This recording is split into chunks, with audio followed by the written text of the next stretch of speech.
Hello guys, तो कैसे हैं आप सभी लोग। और आज हम पढ़ने जा रहे हैं class 9 bio chapter 1 improvement in food resources. तो ये तो हमें पता है कि हम सब लिविंग ऑर्गेनिजम्स हैं और हमें ज़िंदा रहने के लिए खाने की ज़रूरत होती है। और खाना हमें जब हम खाना खाते हैं तो हमारी बॉडी को प्रोटीन्स, फैट्स, कार्बोहाइड्रेट्स, विटामिन्स और मिनरल्स मिलते हैं जो कि हमारी बॉडी में ग्रोथ लाते हैं, डेवलपमेंट लाते हैं और जो बॉडी में कट्स या ब्रूसेस होते हैं या कोई भी वाउंड्स होते हैं उन्हें रिपेयर कर देते हैं। तो अब फूड ऐसे आसमान में से तो नहीं टपकता और उसके लिए उसके कुछ सोर्सेज भी होंगे फूड के। तो फूड के दो सोर्सेज होते हैं, एक तो एग्रीकल्चर और एक एनिमल हस्बेंड्री। तो ये जो हम दाल, पल्सेस, वेजिटेबल फ्रूट्स, आलमंड्स और ड्राई फ्रूट्स खाते हैं, ये सब एग्रीकल्चर से आता है। जब हम फार्म्स में जाते हैं या खेतों में जाते हैं तो हम देखते हैं किसी न किसी चीज़ की फसल होती है वहाँ पर। तो ये जो सीरियल्स या पल्सेस, वेजिटेबल्स, फ्रूट्स होते हैं वो सब एग्रीकल्चर से आते हैं। और ये जो डेयरी प्रोडक्ट्स होते हैं जो कि मिल्क होता है, curd, butter, meat, egg, fish, ये सब जो आता है वो कहाँ से आता है? एनिमल हस्बेंड्री, जहाँ पर एनिमल्स होते हैं। अब खाना हो गया, लेकिन अगर हमें ये तो पता है कि हमारी पॉपुलेशन बढ़ती ही जा रही है और अगर फूड में प्रोडक्शन नहीं हुआ तो हमारी जनरेशन के लिए फूड कम होगा। तो इसलिए जो साइंटिस्ट्स हैं उन्होंने एफर्ट्स लगाए हैं to meet the food demands of growing population. अब जैसे अगर पॉपुलेशन बढ़ रही है तो फूड की डिमांड बढ़ेगी, लेकिन अगर फूड का प्रोडक्शन ही नहीं बढ़ रहा है तो कुछ लोगों को तो खाना ही नहीं मिलेगा। इसीलिए साइंटिस्ट ने इस प्रॉब्लम को दिमाग में रखते हुए एफर्ट्स करें इस फील्ड में, और इस एफर्ट्स की वजह से, जो एफर्ट्स उन्होंने करे इसकी वजह से फूड रिवॉल्यूशंस में राइज हुआ। अब फूड रिवॉल्यूशंस क्या होते हैं? जैसे ग्रीन रिवॉल्यूशन। इसमें ग्रीन रिवॉल्यूशन क्या होता है? ग्रीन रिवॉल्यूशन होता है इंक्रीज द फूड प्रोडक्शन, मतलब इसमें फूड प्रोडक्शन को इंक्रीज करा जाता है। वाइट रिवॉल्यूशन में increase production of milk, blue revolution में enhance fish production, yellow revolution में होता है इंक्रीज ऑयल प्रोडक्शन। एक और रिवॉल्यूशन है जो अभी यहाँ पर नहीं दिया गया है, वो है गोल्डन रिवॉल्यूशन, जो है increase grain, increase pulses, increase crop production, मतलब कि इंक्रीज सीरियल्स प्रोडक्शन। ठीक है, क्रॉप सीजन। अब सारी क्रॉप्स का कुछ डिफरेंट सीजन्स होता है, जैसे होता है विंटर, रेनी, ऑटम, स्प्रिंग, ये सब सीजन्स होते हैं ना। तो ये क्रॉप्स भी कुछ सीजन्स में ही उगती हैं। आपको तो पता ही होगा कि हर क्रॉप को अलग अलग टेम्परेचर, मॉइस्चर और सनलाइट चाहिए होती है उनको ग्रो करने के लिए और उनकी लाइफ साइकिल कंप्लीट करने के लिए। तो आज हम क्रॉप सीजन्स के बारे में पढ़ते हैं। तो दो क्रॉप सीजन्स होते हैं, एक होता है खारिफ सीजन और होता है rabi season. Kharif season mainly summer season होता है और राबी सीजन होता है विंटर सीजन। तो समर सीजन होता है जून टू अक्टूबर और जो राबी सीजन होता है नवंबर टू अप्रैल। खारिफ सीजन में जो क्रॉप्स लगाते हैं हम, उन्हें बहुत पानी चाहिए होता है ग्रो करने के लिए, इसीलिए ये रेनी सीजन्स के दौरान बोई जाती हैं, सो करी जाती हैं। और ये जो राबी क्रॉप्स होती हैं इन्हें इतना पानी नहीं लगता जितना खारिफ क्रॉप्स को लगता है, तो इन्हें उन सीजन्स में उगाया जाता है जब रेन कम हो। इसकी कुछ एग्जांपल्स हैं पैडी, सोयाबीन, पिजन पी, मेज, black gram, green gram and rice etcetera. और राबी क्रॉप्स के एग्जांपल्स हैं वीट, ग्राम, पीस, मस्टर्ड, लिंसीड एक्सेट्रा। तो अब हमने ये तो देख लिया कि अगर हम फूड की प्रोडक्शन को इंक्रीज़ कर लेंगे तो जो फूड की रिक्वायरमेंट्स हैं वो फुलफ़िल हो जाएंगी। लेकिन अब हम उसे करेंगे कैसे, हम क्रॉप में प्रोडक्शन कैसे लाएंगे? तो उसके लिए 3 चीज़ें बहुत इम्पॉर्टेंट हैं। पहली क्रॉप वैरायटी इम्प्रूवमेंट, दूसरी है क्रॉप प्रोडक्शन मैनेजमेंट और तीसरा है न्यूट्रिएंट मैनेजमेंट। तो पहला हम पढ़ेंगे क्रॉप वैरायटी इम्प्रूवमेंट में। अब हमें ये तो पता है कि अगर हम क्रॉप में प्रोडक्शन लाएंगे तो जो फूड की नीड्स हैं वो फुलफ़िल हो जाएंगी।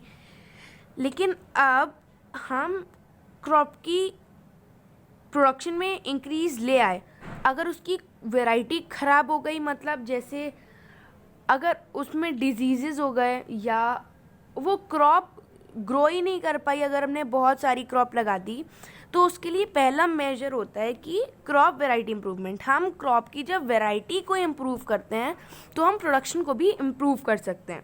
तो पहले हम लोग वैरायटी को इम्प्रूव करेंगे। ओके, तो इसमें क्या क्या लगता है?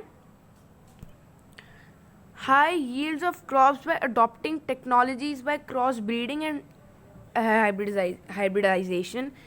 तो हायर यील्ड ऑफ क्रॉप्स मतलब जब हम क्रॉप्स में प्रोडक्शन करेंगे तो हमें मॉडर्न टेक्नोलॉजीज यूज़ करनी पड़ेंगी ताकि जो ये क्रॉप हमारी प्रोड्यूस हो रही है उसकी क्वालिटी अच्छी हो, उसके पास बायोटिक रेजिस्टेंस हो और एबायोटिक रेजिस्टेंस हो, जिसकी मैच्योरिटी डिक्रीज्ड हो और जिसकी अडेप्टेबिलिटी बहुत वाइड हो। तो अब इन सब टर्म्स का मतलब क्या है? इम्प्रूव क्वालिटी ऑफ प्रोडक्ट्स, ये तो हमें पता है कि हमें क्वालिटी भी इम्प्रूव करनी पड़ेगी अगर हम प्रोडक्शन इम्प्रूव कर रहे हैं। तो बायोटेक रेजिस्टेंस मतलब जो इंसेक्ट्स होते हैं या डिजीज़ेज होते हैं उनसे resistance. Abiotic resistance like drought, salinity, heat और कोल्ड। डिक्रीज मैच्योरिटी मतलब मैच्योरिटी आपको पता है कि एक टाइम के बाद हर क्रॉप राइप हो जाती है, मतलब वो मैच्योर हो जाती है क्रॉप। तो अब मैच्योर होने में हमें भी बहुत टाइम लगता है और क्रॉप्स को भी बहुत टाइम लगता है।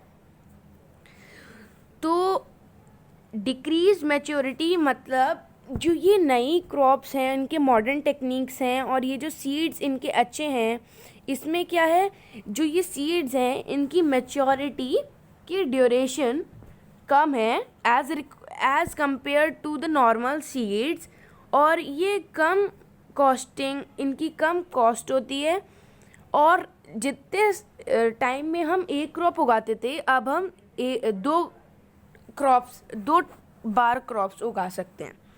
वाइडर अडेप्टेबिलिटी मतलब इनके जो अडेप्टेबिलिटी तो आपको पता ही होगा, जब हम कहीं और मूव करते हैं अपनी होम टाउन से अलग तो हमें वहाँ पर अडेप्ट करने में टाइम लगता है क्योंकि वहाँ पर इन्वायरमेंटल कंडीशंस अलग होती हैं। तो ऐसे ही क्रॉप्स के लिए होती हैं। हाँ, सारी क्रॉप्स एक जगह तो अब ग्रो तो नहीं कर सकती, तो उन्हें अलग अलग इन्वायरमेंटल कंडीशंस लगती हैं ताकि अलग अलग क्रॉप्स